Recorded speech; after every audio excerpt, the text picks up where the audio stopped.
This time on the agenda, ladies and gentlemen, we will move to public participation. Those who have indicated a willingness to come before us, fill out a card. I'd like to remind us all that this is a business meeting of the board conducted in public. If you do receive comments from the public that choose to speak to us, but I ask that you would respect the voices of those who wish to be heard tonight. If they could be heard with courtesy and respect without interruption, and be heard until the end of their remarks so that everyone has a chance to hear exactly what they have to say. With that, and with your understanding and cooperation, we maintain the civility of this court tonight. I'm simply going to get to the cards that I've had and provided to me. I will first recognize Carol Slater.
Get out of his way and let him and our teachers get the job done. In fact, his vision and leadership skills make him the best superintendent I've associated with in 40 years in Florence. I know some of you.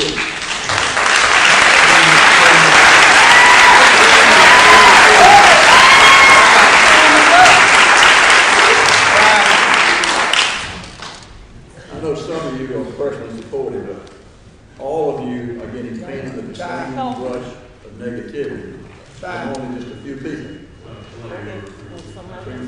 So it's hard to make a point in 3 minutes. I mean, it's just this important. But my sincere plea to you is, please quit bickering and focus on the big picture, please, and focus on the strategic plan. Out of order. Stop bickering and do your job.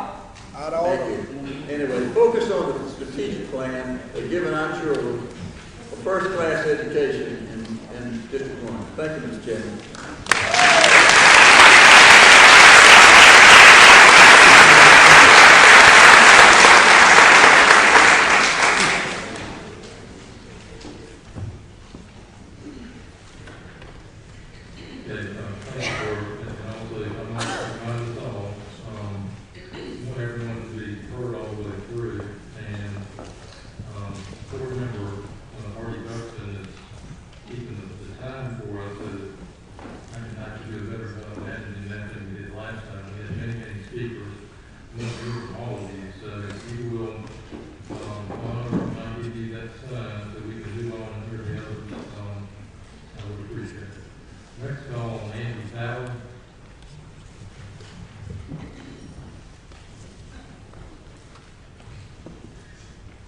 Good evening. I'm here tonight as part of the silent majority who supports Dr. O'Malley in the direction he's leading the district in.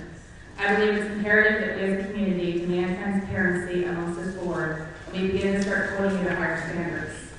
3 board members held a press conference at the Career Center on January 23rd. These board members singled out Dr. O'Malley and seemed to imply that he and other board members attempted to add an action item to the agenda without any discussion with the public for each other.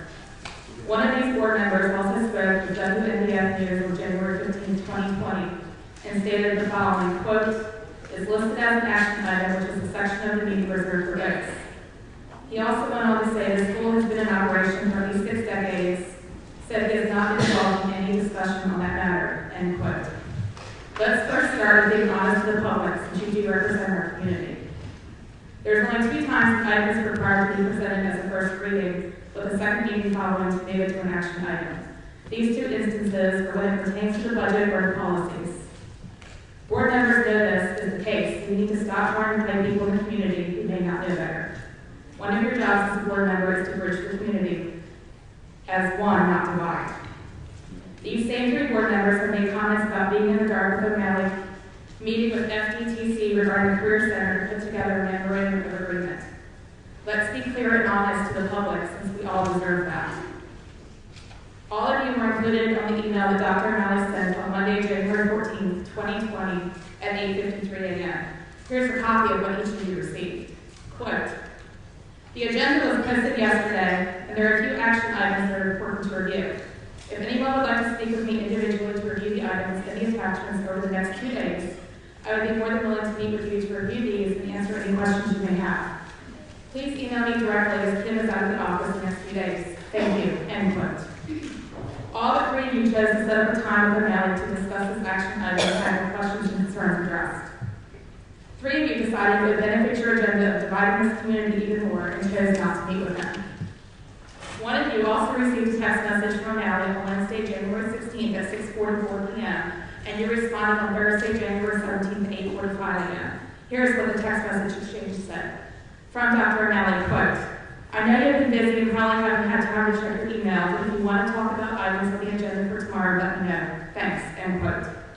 Board member responds, quote, sorry I missed your text, had to be on the road early this morning. I spoke with Tricia yesterday, she got me up to speed. Thanks, end quote. I think it's time to stop the partisan games, the grandstanding, the lies, and do what you have been voted in office to do. I have brought copies of the emails, text message for each of you to review, in case some of you have developed amnesia since January 14th. I have also brought each of you a copy of the Board Member Code of Ethics for you to review. In this Code of Ethics, it discusses always thinking in terms of children first and maintain desirable relationships with the superintendent of schools and his or her staff, end quote.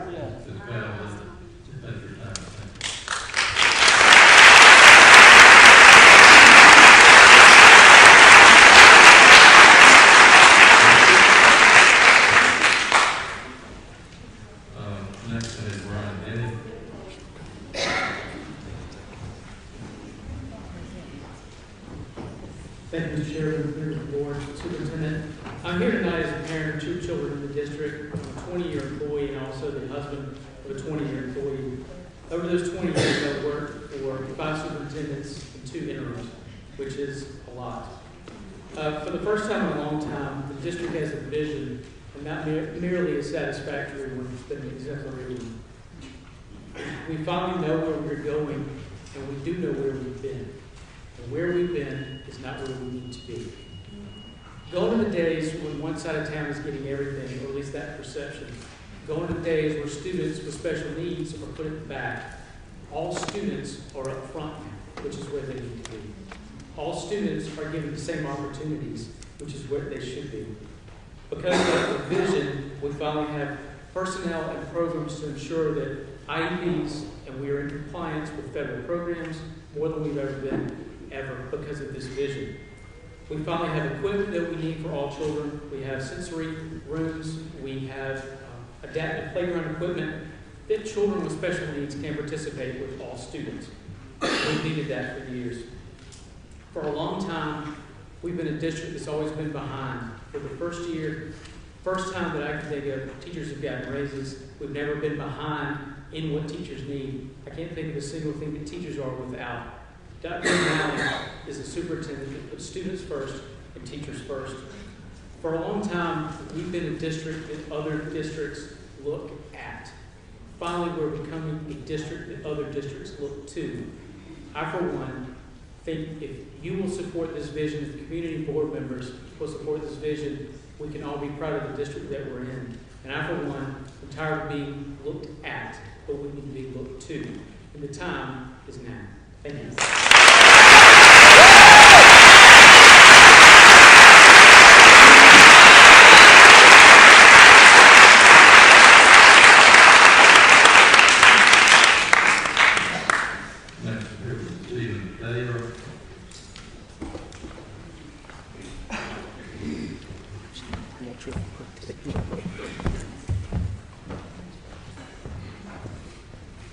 Good evening. I just want to come here. I'm a parent of 3 kids in the school district. My wife is a teacher in the school district. I'll be honest, I was not a fan of Florence District 1 until Dr. O'Malley came in as superintendent. Florence 1 was stagnant, years behind other school districts in both academic and extracurricular activities. I did not want my children to go through the district because I knew that there was much better opportunities in other parts of our state, and our family was seriously looking at moving out of Florence for those better opportunities. Because of Dr. O'Malley, my mindset has changed. I want to thank him for not letting grass grow under his feet in the short amount of time he has been here. He works harder and is more involved in the schools than any superintendent Florence 1 has, at least in my lifetime. One result of the dedication of our students is to improve our test scores, and he did that just in his first year. He has had the gumption to move forward on the middle school concept and addressing many issues that were identified years ago when nobody else would. Dr. O'Malley is innovative and an absolute mastermind when it comes to budgeting. He's been able to make so many changes in academics, physicals and buildings, personnel without increasing taxes, not even 1 red cent. I have heard board members question the budget and what is going on with money, and he has never hesitated in having his numbers ready and prepared. I do not understand how long-standing members on the board are aware of where our school money goes, especially when it's something that's open to the public. But that's another issue for another night. Florence 1 schools are progressing, and it's because of what Dr. O'Malley has brought to the table, despite the hostility that he has to deal with day in and day out. Thank you, Dr. O'Malley, for what you have done for our district, community, and my family. Thank you for the board members who support Dr. O'Malley by truly listening to his ideas and striving to understand that what he wants is what is going to put our students first. Thank you for standing up for our students, working to move our district out of the standstill it has been in for so long. Our district's motto is students first. It is not teachers first, cafeteria workers first, janitors first, assistants first, district staff, or even administrators or board members first. It is students first. All these people are very important with every aspect of their job, but they should not come at the expense of our children. Our district's top priority is and always be to protect, educate, and prepare our students for life beyond our school walls. About everything else. Those students include the athletes, band, course members, special education students, gifted and talented students, the average Joes, the college-bound, and the non-college-bound students. It includes our preschoolers and elementary school students. It includes every student that is enrolled at Florence 1 school. It has become obvious that students first is not why some of our board members are on the board. The one aspect that should derive every decision made is the fact that either does it or does it not put our students first. And it is blatantly obvious that many times this is not the filter that some of the board members look through. it seems as though some decisions are made to rally the crowd or for their own benefit of re-election. Thank you, Dr. Malley, for everything you have done for my family, for District 1, and for the teachers and staff of District 1.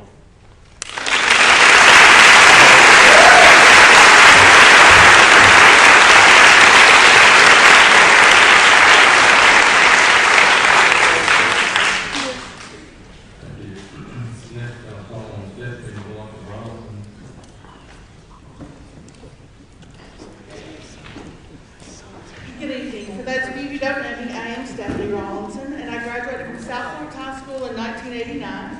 I'm a mother of 2 Florence 1 students. My oldest is in the IB program at Wilson, and my youngest is a 7th grader at Southside. My great-grandfather, my grandfather, and my dad were all educators here in Florence 1 on the south side of town. My great-grandfather was a principal, and so was my grandfather. I come here tonight to speak to you about a serious disservice that I see as a family of a former educator.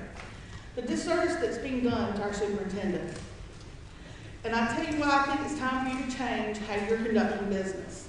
In November of 2018, I watched as each of you, with the exception of David Gregg and Artie Buxton, voted unanimously to send a referendum to the public. I trusted you as my representatives to know what this district needed, where we needed it, how we needed it, and what we needed. I trusted you to have done the research, and I trusted you when I stood up and supported you and believed in what you put forward. I agreed to get out there and positively support it. I said, you know, if you think that's what we need, I trust you, and I did it. I sat down with several of you. I sat down with our legislative delegation. I sat down with many and learned about the financial limitations. I talked about the federal laws, the state laws that were causing problems in our district. And to that point, I went and developed a coalition of friends and family and local business people and parents that also agreed that we would support you. We developed a group that supported what you unanimously sent. As we moved into the public portions of the debating the referendum, it was like you all disappeared.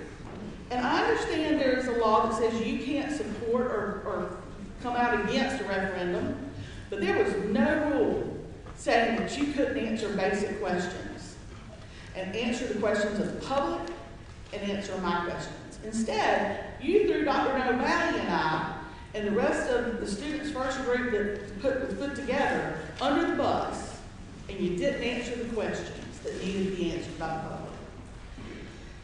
The only person in the public that answered the questions was Rich O'Malley. He got up there and answered your questions, and he defended you at every turn. But that man right there had no vote in sending that referendum to the table. He was brand new. He hadn't been here but 6 months at that point. What you did to him was completely unfair. When it came time to throw somebody under the bus, he was the one you threw. And after the referendum failed, I quietly sat back for a year and waited for you to ask me what went wrong, and none of you did.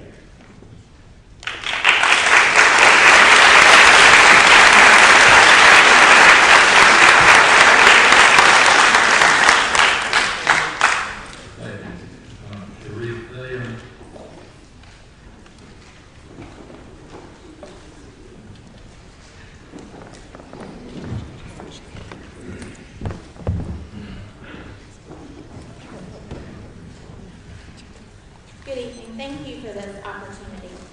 I'm Sharice Thayer. I am the reading coach at Savannah Grove. Thank you to those of you who have been out to read to art. They talk about you guys all the time. But I just wanted to talk about change. Change is scary. It's the thing that I'm scared of more than anything in my entire life. So obviously all that's gone on in the last year and a half has terrified me, as it has many people in our district. But I want to talk to you about what that change has done in our school. We have gotten so many new curriculum resources, the training, the materials, and the support along the way paid for by the district. Before, if we wanted that, we had to go pay for it out of pocket. and go travel somewhere and take the days off to get it, and then buy the materials there.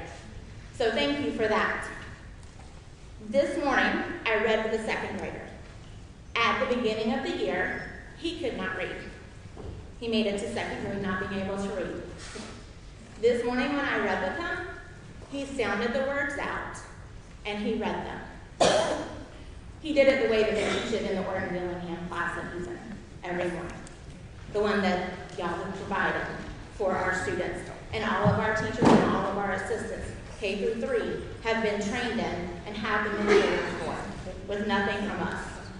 It's all been provided by the districts. That's one example of about 400 kids that are going through that program. So I can only imagine the number of students that are now able to read in kindergarten and first grade, second grade, and third grade that wouldn't have been able to read by the time they hit high school without something like this. Lexia is another program that was brought to us. It's a blended learning curriculum. It's got the teacher part, it's got the computer part, and students are able to level up. We have given out almost 2,000 certificates. They get a certificate every time they level up, and along with each certificate, they also get a book to add to their home classroom library, which is something that many of our students don't have. That wouldn't be possible without what you guys have provided. Finally, the LLI training, and this is my last one. The LLI training that's gone on this year, all of our teachers that we wanted trained are getting trained, and I've had more teachers come back to me and say, Sharice, I remember why I wanted to teach. I wanted to see kids learn to read. I was excited about teaching again. Were we completely overwhelmed at the beginning of the year? You better believe it. Were people ready to quit and throw their hat in? Absolutely. But when letter of intents went out, everybody's still there. And they're getting excited again because their kids are learning. And the kids are excited because they're learning. Thank you.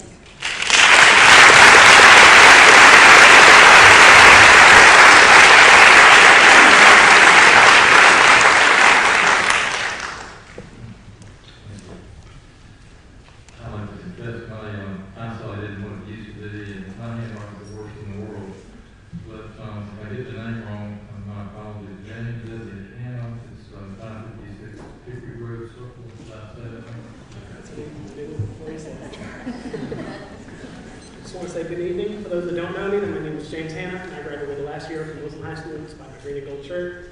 Because of my time in the IB program, I'd like to say I'm a full semester ahead of all my peers, and I'm a sophomore at the Honors College of Francis Marion. I can attribute my personal success to my time in IB, and I think it would do the district much more of a service to advertise the program more, which cause more people to become attracted to the area. My father turned down a large promotion opportunity just because the area we were supposed to move to didn't have an IB program.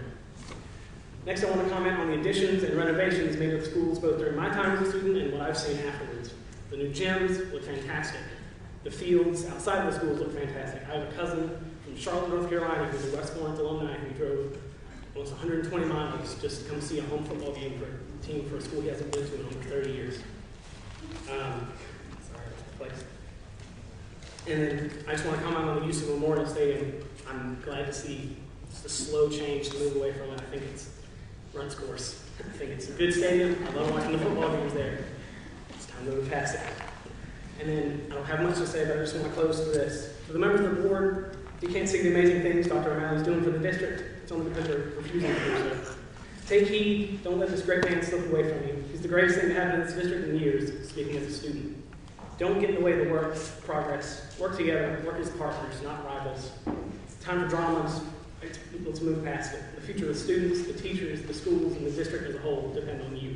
Don't let the people you represent down. Thank you.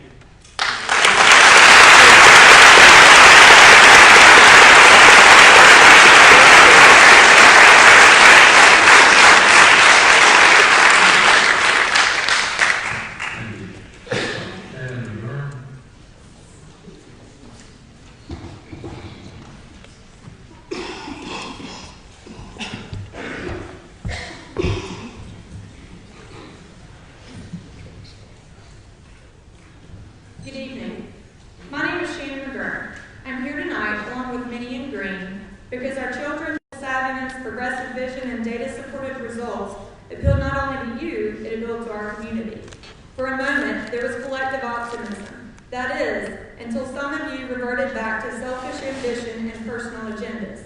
These individuals serve themselves and hinder the board's productivity, and our children suffer.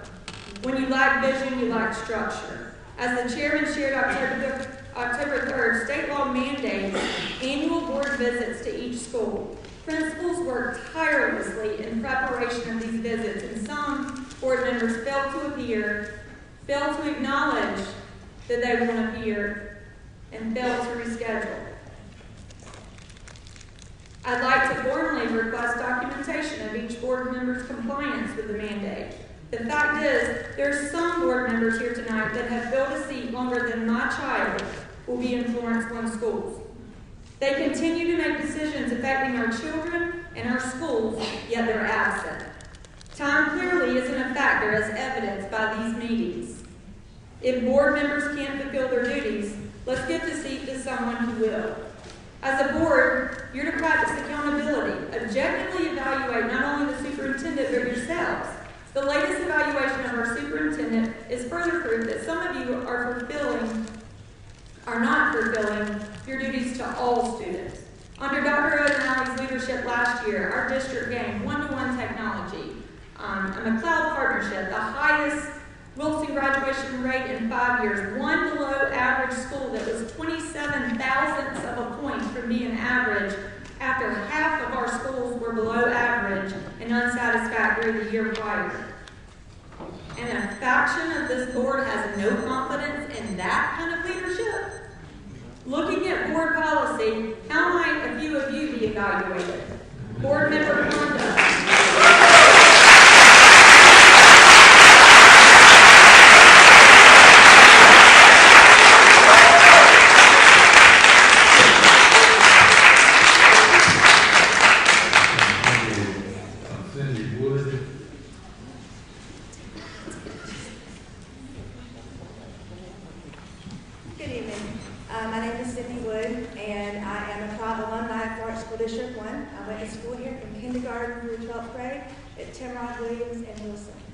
My mother was a 35-year teacher in this district. My children are in this district being educated, and I'm an employee of this district. There are a lot of things that are great about this district, and people don't see that because of the negativity that we have often in the news. I've spent a lot of time as an educator in some of the lowest performing schools in our state. Through the Department of Education, I worked in Tennessville, Williamsburg, and Lee County, helping those school districts become better and improve their test scores. We have so much more to offer and so many more programs and teachers who are willing to help than some of those districts do. I've also lived in Florida, and we lived, and my children were educated for a time in the #1 school district in Florida. Their test scores are test scores we will see under the direction of Dr. O'Malley. I want to say this because, and I had planned to speak, then I decided everybody kind of said what I wanted to say, but I can't sit back without saying, we have great teachers. As a parent with my children in school, we have great teachers. The only thing standing between them and the best thing for our children is some of the members of the board. Our teachers, our schools, our community, me as a parent, and all the parents that are in this room, we need the support of everyone on this board to help us be the best that we can be. I'm proud, as an employee and a parent and an alumni, to be in this crowd of so many people who want to support the schools and who want to put kids first. I am begging you to put kids first. This is a quote that I often hold myself accountable to. Often the greater our ignorance about something, the greater the resistance for change. Our kids do not deserve ignorance. We need to be knowledgeable. We need to vote on knowledge. We need to not be scared of change and not be resistant. Please consider that as you think about the things that we do and as you think about our support for our superintendent who has started this vision and has the ability to carry it through. Thank you.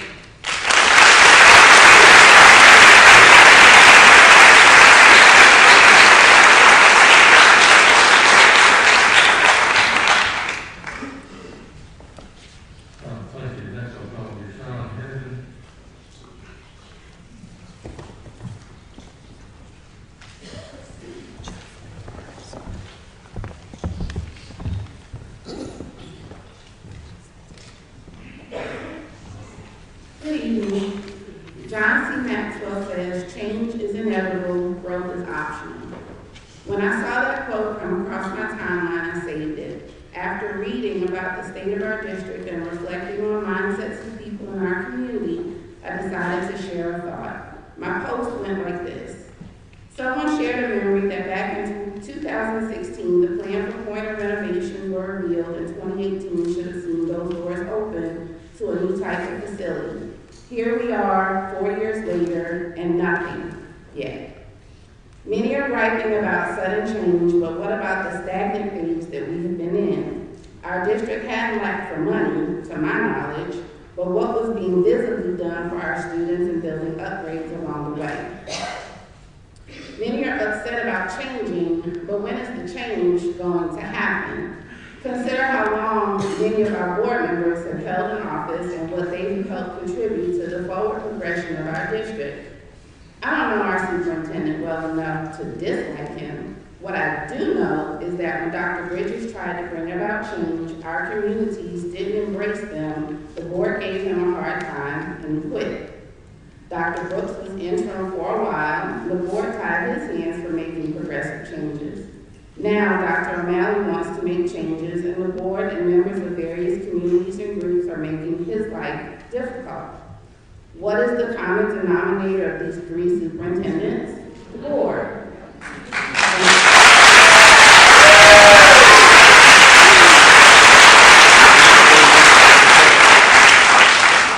Since many of them have been there for years, they should have the answers they claim not to know.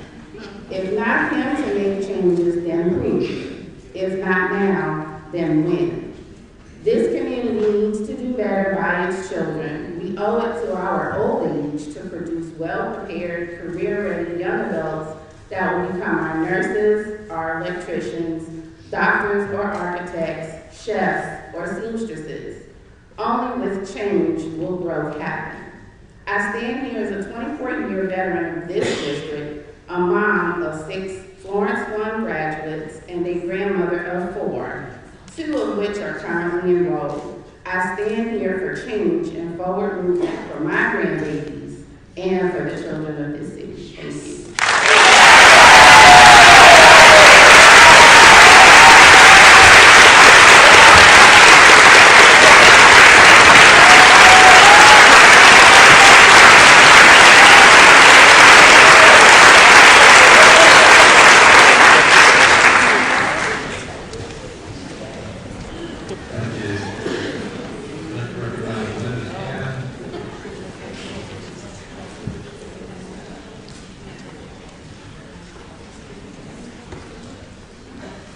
Thank you. Thank you. My name is Linda Cannon. Luke 16:10 says, "Whoever can be trusted with very little can also be trusted with much. And whoever is dishonest with very little will also be dishonest with much." Now, I realize everybody in this room doesn't use the Word of God to make their decisions, but I try. In the interest of being honest, I don't always do a great job of it, but that is what I use to try to make my decisions. As all of you know, we voted down the referendum. I'm going to be honest. I voted no. And given the same circumstances, I would vote no again. But the circumstances are not the same. And they are due to this man sitting here, Dr. Richard O'Malley. Dr. O'Malley, I want to say, despite the fact that I found out today you're a Clemson graduate. My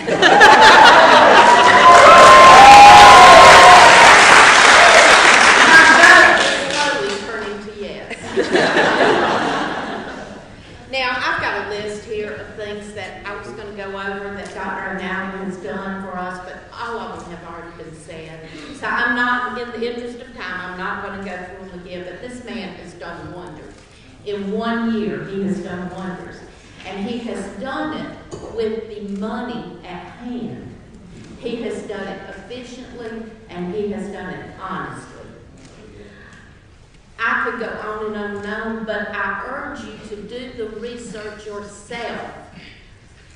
One way to do this is to go to YouTube and search F1S 2018 to 2019, year in review.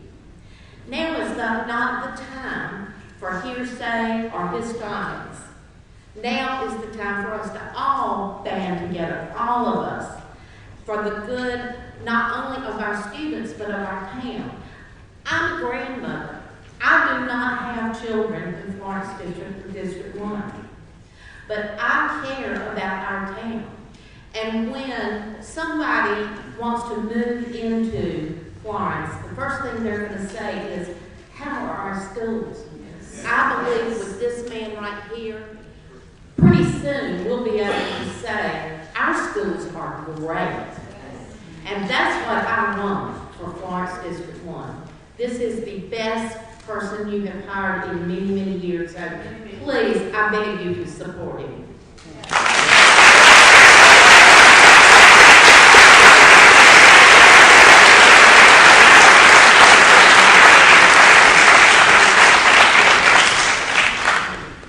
Thank you.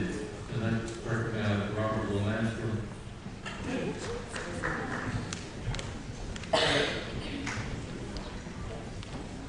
Sure.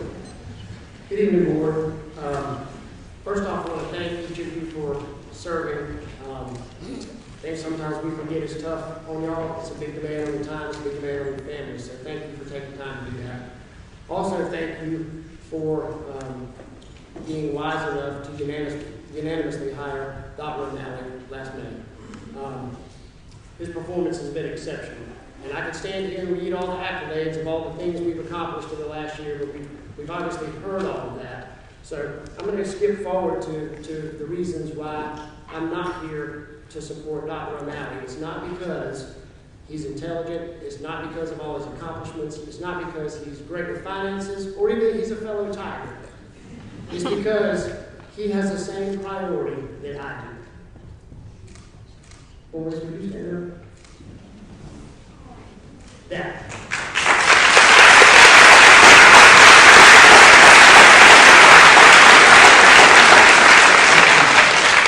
He has the same priorities I do. And it's not about serving the public, it's not about the community, it's not about taxpayers, it's about serving our children. He views everything through the prism of what is good for our kids. And I see it each and every day. I see it each month with the decisions that he makes and the suggestions that he brings. And that's where I want to spend a little time talking about that. Change is difficult. We all know that. I had a pastor that came to our church about 5 years ago, and he said something that stuck with me, which is you go to a wedding and you see this beautiful wedding cake for everybody to celebrate, that momentous occasion where people cut their wedding cake for the first time. What you don't see is when you walk into the room where the guy's making the cake the week before the wedding, where there's flour everywhere, there's eggs on the floor, there's probably a lot of ugly words being said. Change is difficult, but you cannot get to the result of something good without embracing the mess that comes with change. And so that's what I'm here to talk about. And in this room, this is what positive, inspirational change looks like. In case you needed a definition, you can just snap and pick. This is why people feel compelled to come out and let their voices be heard, is because, just like me, they're happy. For the first time in a long time, they have hope that their kids will have something better than what I had when I graduated from South Florence in 1993, in the same building that still sits there. Same mobile units that still sit there.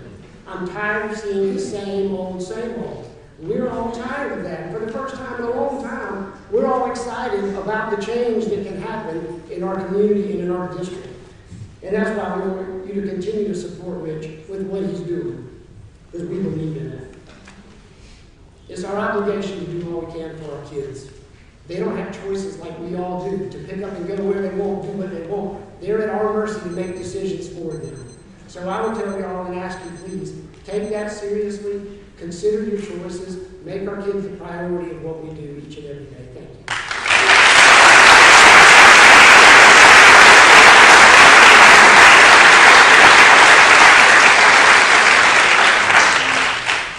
Thank you. Next person now is William Walker.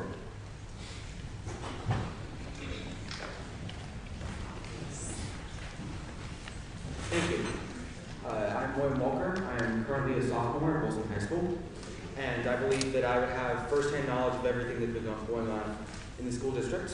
I don't have a lot to say, but I'd like to thank you, Dr. O'Malley, for all that you've done in your time as superintendent.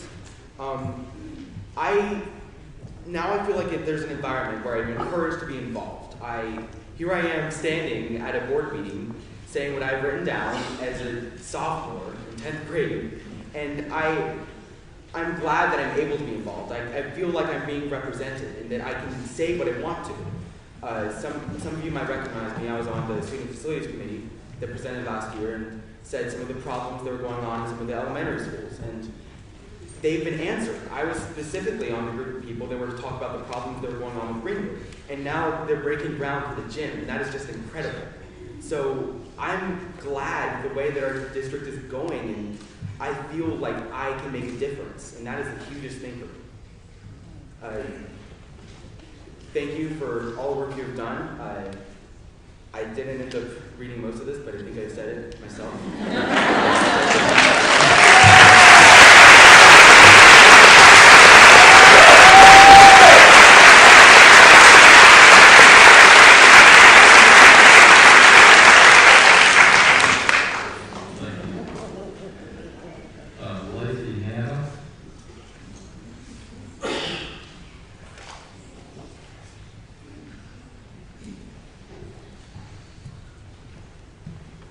I'm going to read it to stay on track. While there are many differing opinions about the state of Lawrence One schools, I decided to do some research and share actual facts tonight. Academically, the level of instruction has increased, creating excellent student growth as noted by our state test scores.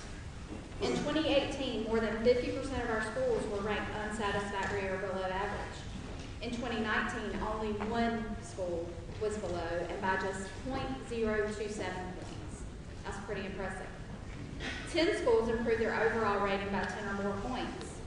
5 schools grew 3 levels in the student progress indicator, 4 grew 2 levels, and 7 grew 1 level in academic achievement, with no schools having negative growth in this area. Timrod and Wallace Grove, both of which have poverty rates, between 90 and 91%. These schools both saw great improvements in at least 3 of the 4 grades that they measured. 3 schools were recognized for Palmetto Award. Our high schools averaged 80.1 to 85% graduation rates. That's higher than the state average. Wilson saw its highest graduation rate in 5 years. That is not satisfactory. That is exemplary. We now have the technology and resources to compete and prepare our children for the future. Technology is what is needed to be successful. We no longer live in a world that uses paper and pens for everything, so to hold these advantages back from our students does them a disservice. I have a quote from an administrator within the district. When it comes to academics, there are no barriers that Dr. O'Malley isn't willing to overcome to provide not only necessary tools, but ones that engage our students on multiple levels of learning. We know we're 100% supported when it comes to providing the best academic classes, tools, and curriculum for the students and teachers. I don't think our district administrators have heard that in a while or been able to say that. As for athletics, whether you agree or not, I am here to tell you that athletics is an important part of high school for so many kids. If every current athlete who benefits from the ability to play a sport came up tonight and gave a testimonial, we would definitely be here till next week.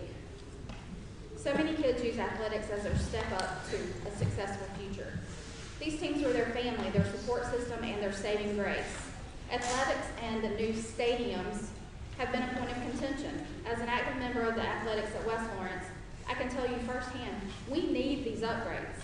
It should not be a privilege to have a home field. It should have been done years ago. The community voted down their first proposal, so a new solution that works for all schools without raising taxes or taking money from other programs was created and approved by the majority of the board. Thank you for that. The changes, improvements, and advances that have occurred over the past 18 months would not have been possible if it weren't for the leadership of Dr. O'Malley. Thank you.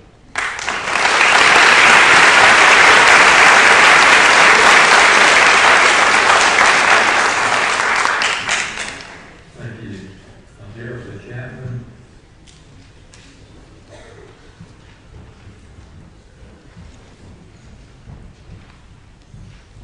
more order, that's not my wife. Hey, I'm Erica Chapman. I have 4 children in the district. And I do agree that we're all supposed to be here, and we're all supposed to have our focus on students being first. Now, for my 3 oldest children, I have had that experience. But for the 14 years that my kids have been in school, for my youngest child, I have not had that experience. Our youngest child has severe intellectual disabilities, and she's in a wonderful classroom, but for the 14 years previously, she has had an okay education, but much of her experience has been kind of an afterthought. And for the first time, I see that she is one of the students that is being put first. And that is life-changing, not only for her, but for our family. Dr. O'Malley has brought about so many significant changes in many ways in the district, but particularly in our programs for exceptional children. Some of them are, we used to not be in compliance. Our IEPs often were not in compliance, and we were in trouble with the State Department at times, unfortunately. He has brought 11 new positions to the Exceptional Education Department: compliance monitors, supervisors for both the elementary schools and for the high school and middle school. He has brought about change that has brought us the ability to be in compliance, to write IEPs that meet the standards for the state. But more importantly, they do what's right for our kids. He has brought inclusive playground equipment to 3 of our elementary schools. 1 is my daughter's school, so that means she's in a wheelchair. She can actually go on the playground and interact with other children instead of always being inside and not having that opportunity. How fun is it to go through 5th grade and not be able to go on the playground? That's not fair. He's changing that. He has brought inclusion training to our district. In case you didn't know, we're 49th state in the nation, and that includes, unfortunately, in our exceptional education. And he is bringing us into the 21st century. I was at a training today with a lot of teachers that are getting inclusion training. That means instead of our special ed kids or exceptional ed kids always just being in separate classrooms, we are bringing our kids together. We learn from each other. They can learn in a regular ed classroom as well. He has instituted a parent advisory board for our exceptional education. That means we have parents that have a say, they have a voice, they can create change. We have 3 new sensory rooms. These are amazing, state-of-the-art rooms that I honestly don't even know another school in the Southeast that has a room like this, and we have 3 of them now. He has brought autism programs to Sneed and West for our high-functioning students that have autism, that are on the autism spectrum, but that also are getting a diploma and that just need a safe space. To finalize very quickly, there's a 9th grader at Wilson that has autism that asked me to read this. I don't very much enjoy being involved in the politics of education, but it frustrates me that this argument is occurring. Dr. O'Malley has done such good for our school district. He's moved forward on several projects that lay stagnant for years, and there's been a noticeable improvement to my experience as a student. He even took time to meet with me personally when I had concerns about things, and I found him a reasonable and mindful person. I would encourage your continued support of Dr. O'Malley. Thank you.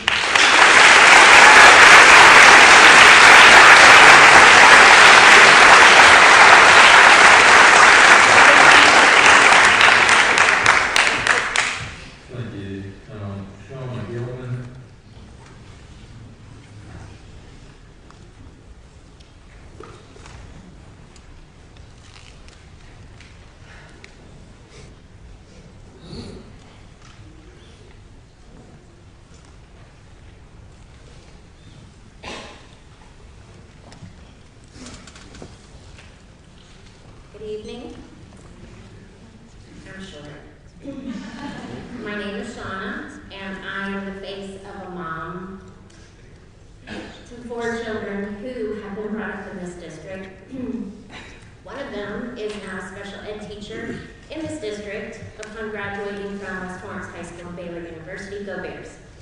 I'd like to ask you, if you will, to think about what our children's educational career looks like over the span of 13 years from kindergarten to that wonderful, glorious day when they walk across the stage earning their diplomas. A tool that helps us as parents measure the areas of success for versus needing improvement is Power School. I have to tell you, I'm a fan of Power School because it helps me as the mom keep short accounts of my child's academic progress. It's a tool for accountability, and I like that. Our son Jude is a 7th grader at Sneed. I appreciate that his teachers take the time to input his grades on a regular basis. He is weighed and measured according to what he earns and the effort he gives to that subject matter. At the end of the day, what Jude earns is up to him, and his grades are a 100% reflection of that effort. Now, if his 7th grade teachers, input a grade that reflected what a 12th grader should know, he would be found lacking because he's only in the 7th grade and can only implement what he's learned thus far. While we can predict that Jude is on a good course for the next semester and years to come, we can only really grade him on what he's been taught and is executing as a 7th grader. My point is this: if Dr. O'Malley had a Power School account, he would have earned all A's for his years serving as a superintendent. He's a mom who's so passionate about this school. He can only be graded, Dr. O'Malley, if you will, on what he has delivered, and let me tell you, Dr. O'Malley has delivered for us in Florence. We have safer schools, structurally stronger schools, improved test scores, school pride, and because of this good record and progress in such a very short amount of time, which, by the way, has surpassed every other previous superintendent's accomplishments I've known over the past 19 years as a Florence 1 mom. We can have faith that under his continued leadership, Dr. O'Malley will continue to grow with excellence our school district. And then I just want to ask the board, if not him, then who? Change and different ways of thinking are never easy, but I beg of you, please, can we set a tone to focus on the positive under his leadership and continue to look for ways to grow and improve? Our children are watching and listening to us. Don't we teach our children the golden rule? Don't we tell our children to give their best shot, and shouldn't we lead by example? It's our God-given responsibility to give them a solid education so they can successfully lead the way for the next generation. Our principals believe this, our teachers believe this, we need our school board to believe this, and to set aside differences, small-minded behavior, and think of it as one. And if you cannot do this, with all due respect, would you please reflect on what motivates you to serve for the betterment of our children, and even would you consider removing yourself from the board to permit an open school board for those of us in this room to be a true champion for our children's school district and community? Thank you.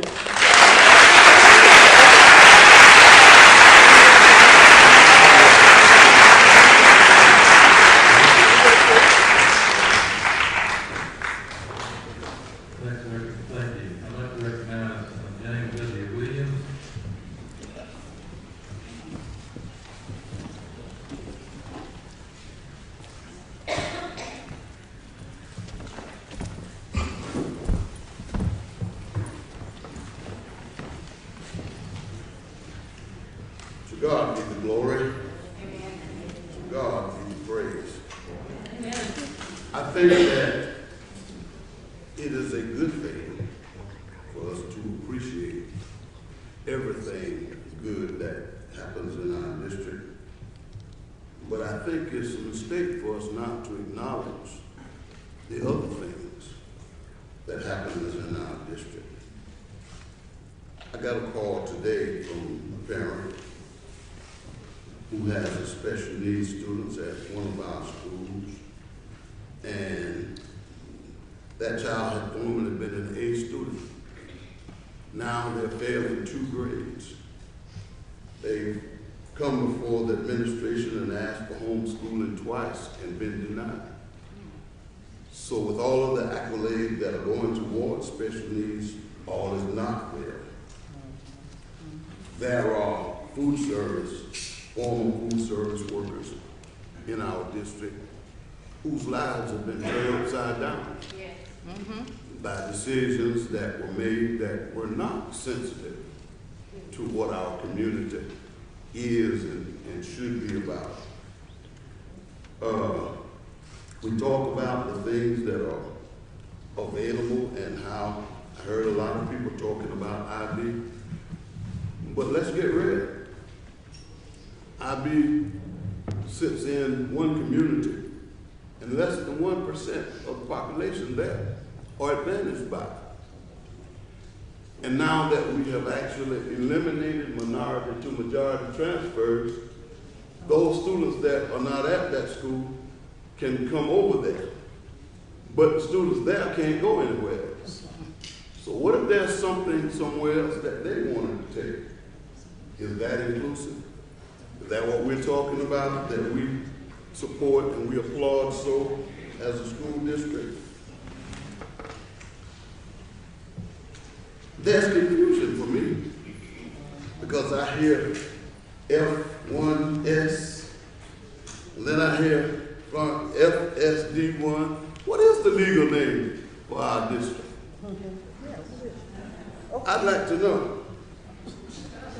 It's my understanding that the legal name is still FSD1.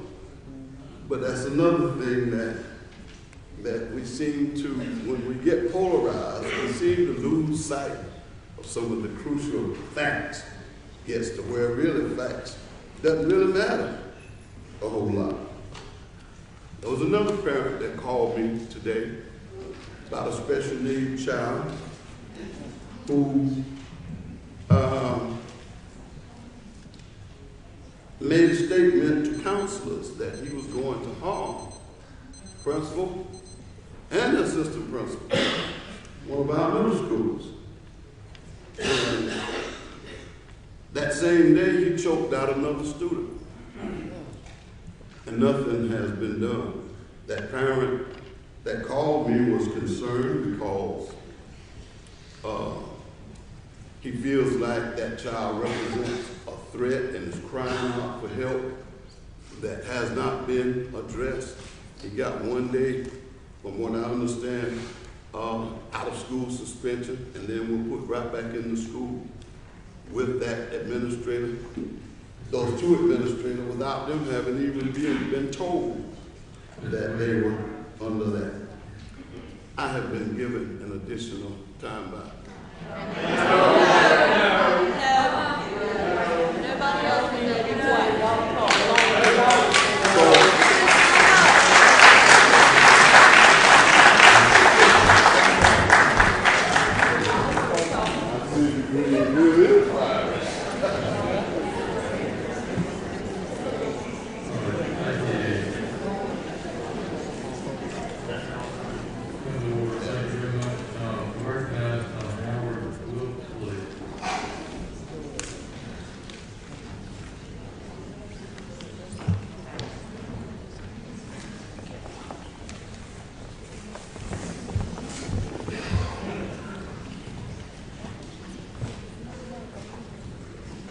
My name is Howard Wilkes. I am a 40-year retired educator with Florence School District 1, and all of this time was spent in career and technical education.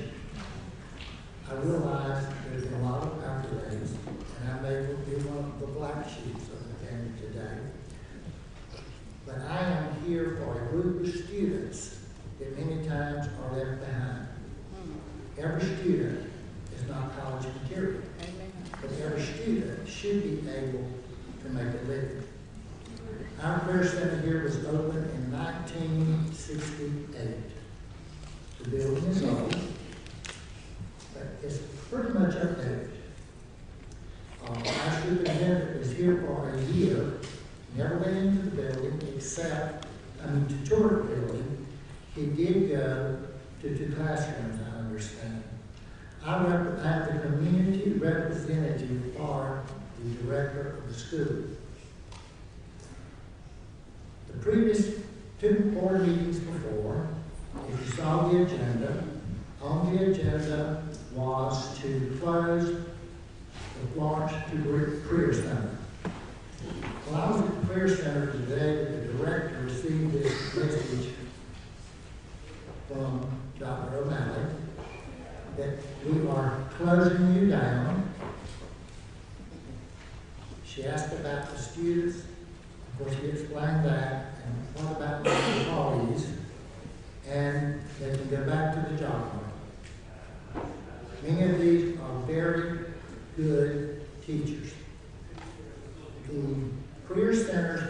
graduation rate of seniors is 96%. So 96% of the students that complete a major at the Career Center have positive placement. Our placement rate is 97%. That means the students have 3 positive placements. They can go to the workforce directly, go to post-secondary education, or they can go into the military. To close this school year deprivation, Florence Vision 1 vision, the first thing we talked about was exemplary community engagement. I talked to all the board members except one, and I understand that the board, with the exception of a few people, did not know anything about the closing. The director knew about it on Tuesday, and the board meeting to close it was on Thursday. Now, most of you, a lot of you teachers in here, I know your faces, because I've been retired now for 6 years. To send these, and his recommendation, of course, is to send these students to Florence College and Tech. I understand that the system was to be ordered down for these students to go to every region of state regulation. Each student in mid,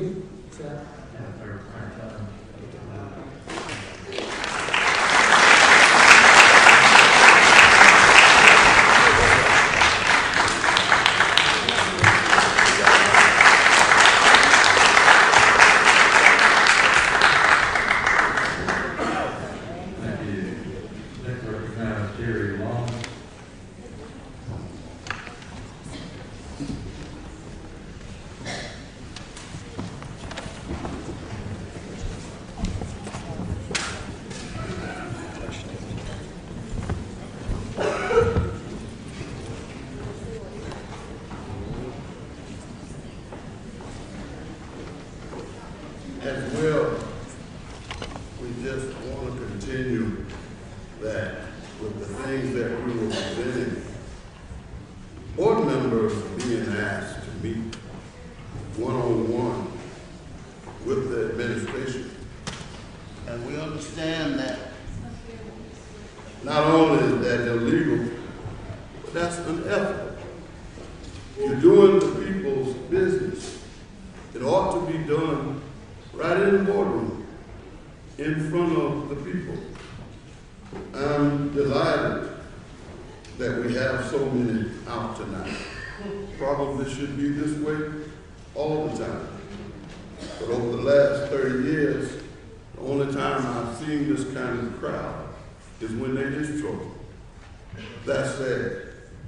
The only time we get enthused about supporting education is when there's a problem. I see on the agenda tonight, as an action item, the approval of policies. I'm wondering if those are present policies, new policies, or what are they? They have not been on the agenda before for discussion. I hadn't heard any discussion in regards to them.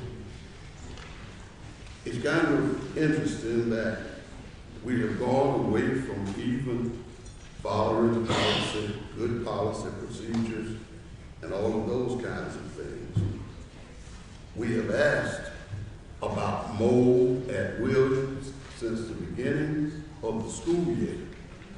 We got a letter from the administration saying that it was being investigated. How long does it take to find out if there's mold in the building? I wonder how much celebration there would be if it were your child going to a school with mold infested. These and other things are things that we as parents, grandparents, and as supporters of this district need to be genuinely concerned about getting the answers to. I'm not going to go on, but there are a number of address as a community if, in fact, we're going to have the kind of system that all of us and our children deserve. Thank you. Thank you.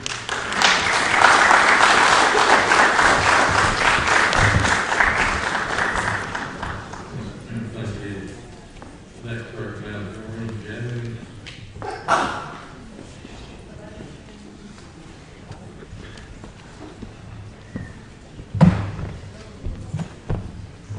Greetings to all. My name is Doreen Jones. I am an employee at Florence Career Center. I'm also a bus driver as well.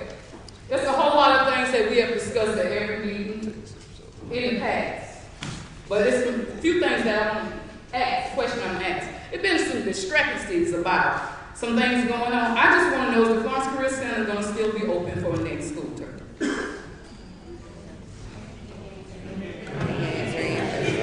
Oh, excuse me? Oh, okay, all right. So anyway, get on the at Career Center. You were right in, right? My name is Doreen Jones. I work for your program. I am a transitional assistant for the CDT program. Would you speak this way, please? Yes. And another concern I have with completing both of my jobs, I can build a house if I have the tools. We don't have adequate tools. I don't have adequate tools to do my job. A part of my job is transitional assistant, taking kids to job sites, training them. But our program don't have a bus at all. We have 4 transitional assistants, 0 bus to transport kids. I also drive an IB route in the evening time. And that is a district program. Now we have the state buses and the district buses. We don't have adequate district buses for the IB kids. I've been driving a spare bus all this school ever since last year. My bus, I did a double route today. It rains on the inside, don't have adequate heat, seats are torn, no air conditioning at all. And if we put students first, this space the students see right here, first and foremost in the morning, and the last space that the students see in the evening time. They have questions for me, so I have questions for you all that I want to give them the answers to. And if we put students first, what about in welfare, safety, and security? These buses are not safe. The few buses they have, and we don't have enough drivers, not enough buses. And even whether your child ride a bus or not, they might ride for a field trip. So, wouldn't you like for your child to be transported safely? Air conditioning when it's hot, heat when it's cold. We don't have that on those buses. We don't have any buses for Brian Gang. Can we please get buses for our program? I asked Dr. O'Malley, I've asked everybody, I've asked the supervisors. We don't have any buses to do our program with. So I'm asking you, could you please check in? Is there anything y'all can do? Anything that I can do? Let me know. Could we please check in on getting buses to transport our kids, safe buses, to take care of our children?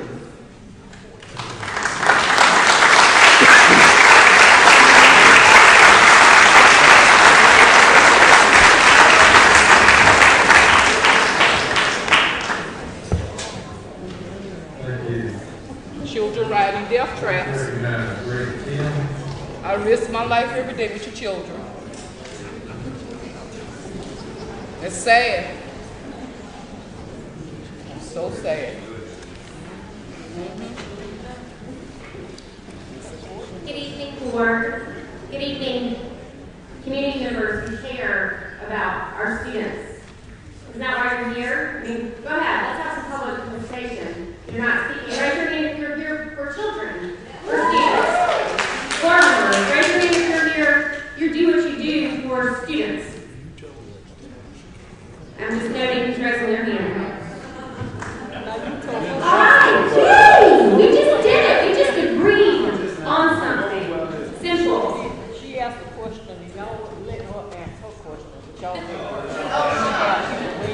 Thank you for your service, and actually to you, the bus driver. Thank you It's Bus Driver Appreciation Week. My children do ride the bus, and it is a gift to me as a working mother that my children have that opportunity. And yes, we need better buses, and we need every classroom to not have mold in it. And we need every student, whether you're special ed or IB or AP or all those beautiful children in between, have their needs met.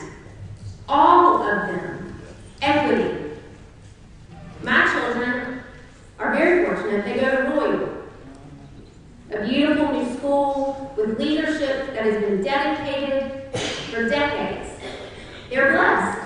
I realize that. But I stand up here for the children who don't go to Royal and who do have mold in the classrooms. But you know what, guys? It takes time. It takes money.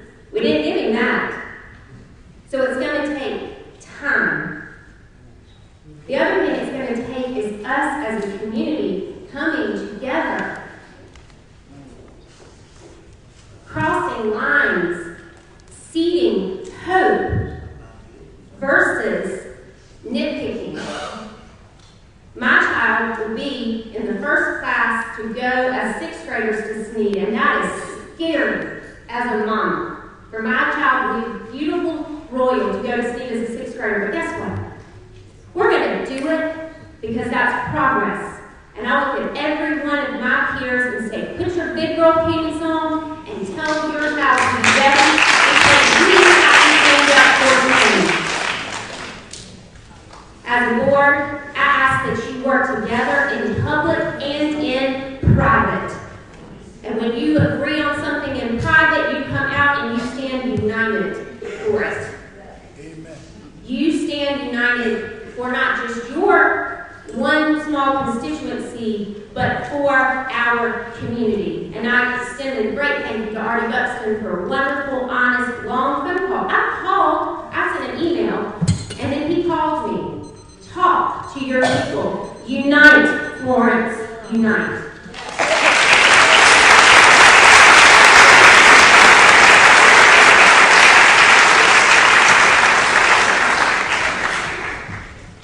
Thank you. Next is Alexis Continue.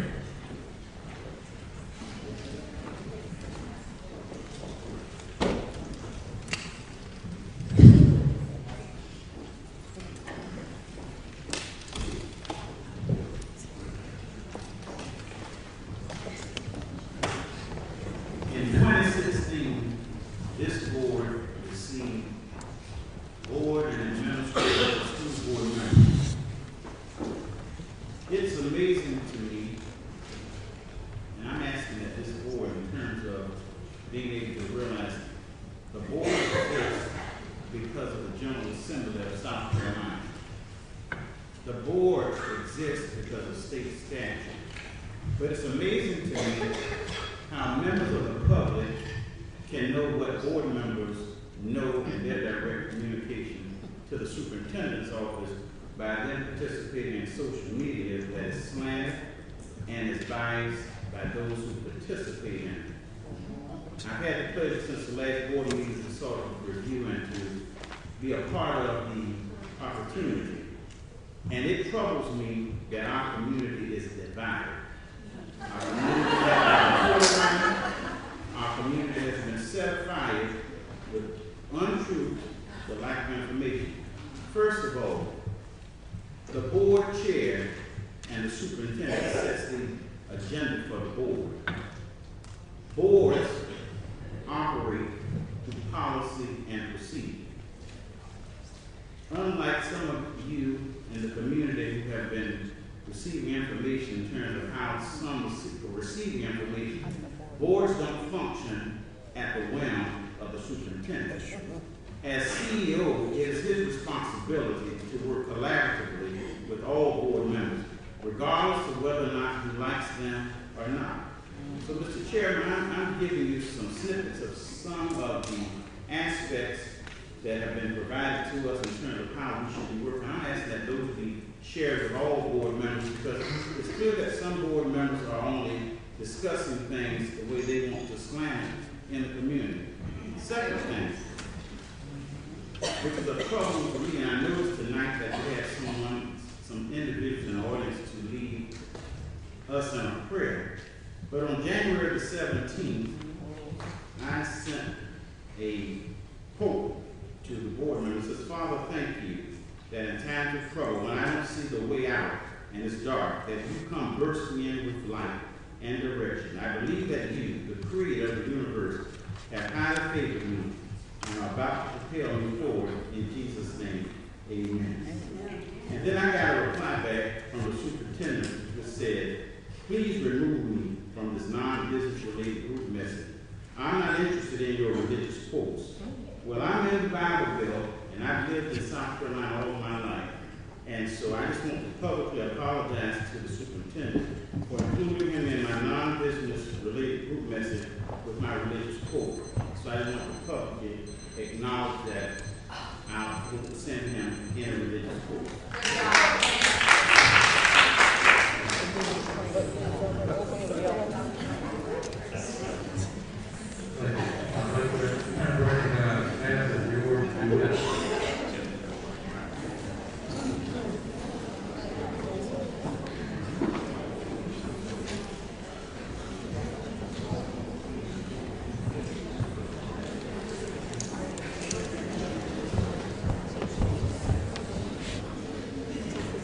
Good evening. First of all, I'm not sick. I just have an autoimmune condition and I got to keep it fast. So first, one, I want to say I love the year-round calendar. I have 3 kids that are at Calvin East Academy, for which I'm on the parent advisory board with the district. However, I wish the kids would be able to graduate before Memorial Day. Like my first daughter, who's 30 years old, this month coming up, will be doing how they did back then, as well as when you all are discussing issues that have to come out to the community. One, please consider that all parents do not have access to the internet at home. All parents do not have an education, as I am a bachelor's degree MSc graduate, as well as a Wilson High School graduate, as well as a parent of 9 kids, 5 grandkids, and 1 on the way. Not me, but my daughter. And my kids are college graduates as well. And I love my board member, which is Alexis Pipkins. And this man right here. Yes. When I was homeless, all right, my first 4 kids, he and his wife took and kept them so that I could go to college and finish. All right. They did not charge me a dime for daycare. All right. When I graduated, they still check on me to this day. I don't know the other 2 members that were with you at LCC. I've never had a child step foot in LCC. However, I appreciate that our board member comes to our community. He lets us know what's going on. He lets us get that transparency. Any question we ask, he brings it here. We go online and look up stuff, and if it doesn't look right, we call. We have a direct cell number to call this man. We can come to the house even on Sunday and have dinner at the table. Anybody, not just me, anybody can do that. And if there was a movie that Samuel L. Jackson was in, if y'all remember, where he killed the guy that raped his child and everything, and at the very end of that movie, when McCullough, whatever the lawyer was, looked at it and he told them, close your eyes. Now see it from my eyes aspect. Look from my eyes at what my children, if they were yours, what they got to deal with on a daily basis. That's right. I don't agree with the bickering. I do respect the time that y'all take to serve. I'm not going to see my board member come off of here. I don't care who wants anybody to step down. Mine ain't leaving. No, Trump will show out if this one got to step down. I promise you.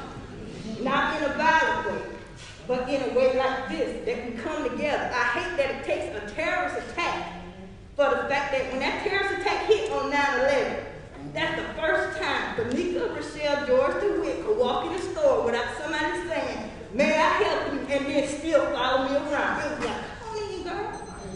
They didn't care about what color I was. They didn't care where I was from. They didn't care where I've been. They don't care where I'm going. It was America that day on 9/12/2001.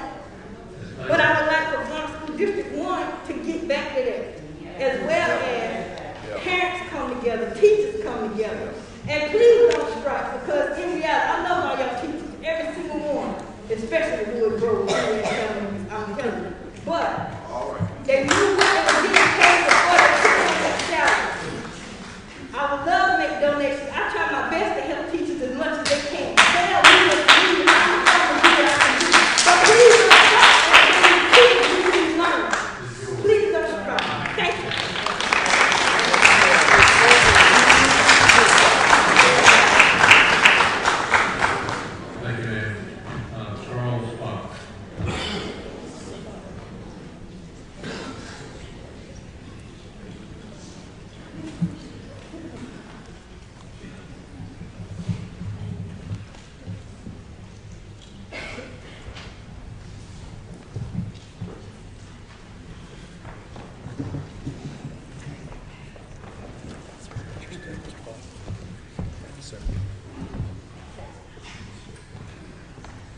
Good evening. Thank you for the opportunity. I've heard a lot of good things tonight concerning the leadership of this district. And I've said this before when Dr. O'Malley, I guess I can call your name since your name has been called so many times tonight, even though we've been instructed not to do that, I think. But since that time, it's been my observation, and I have been attending board meetings. I didn't miss many, probably close to 30 years, and I've been involved. And it's been my observation that you can do things, good things, but you can do it in the wrong way. You've got to get people to buy in. And the one thing that throughout the years that I've been attending board meetings, that everybody's been saying, a lack of transparency. You know, you want to do things, it's more like an autocratic style of leadership. And in the paper concerning your evaluation, that it was stated that you need to get others involved and not having to do everything yourself. But it's just my observation that that's what has been happening. That's the way it looked to me. So, in that evaluation, and somebody had to do the evaluation. I mean, there were two board members, I understand that, didn't even agree with the satisfactory. Well, what about the other board members? Somebody had to come up with that. Now, I don't know how it's done, an evaluation is done, but somebody had to come up with that. So, we heard a lot of praise. And nobody wants this district to soar more than I do. And when you came, you said that. That's what you're going to do. Not just the best in South Carolina, but the best in the nation. But what I have seen is a lot of missteps because you're not involved in people.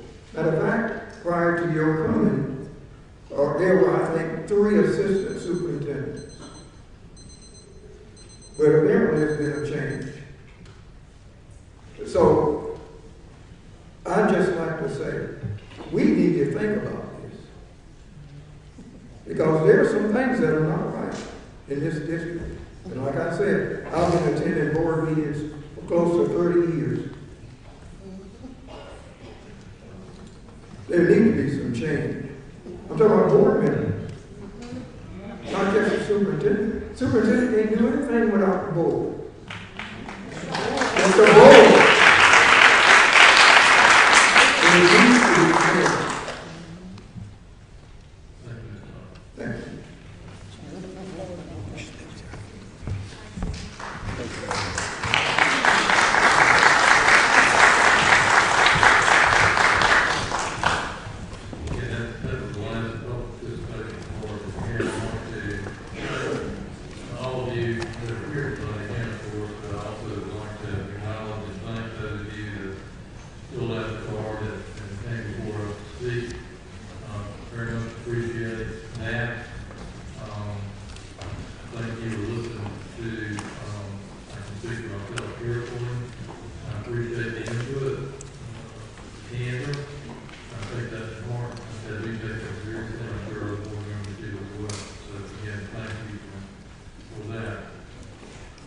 This time,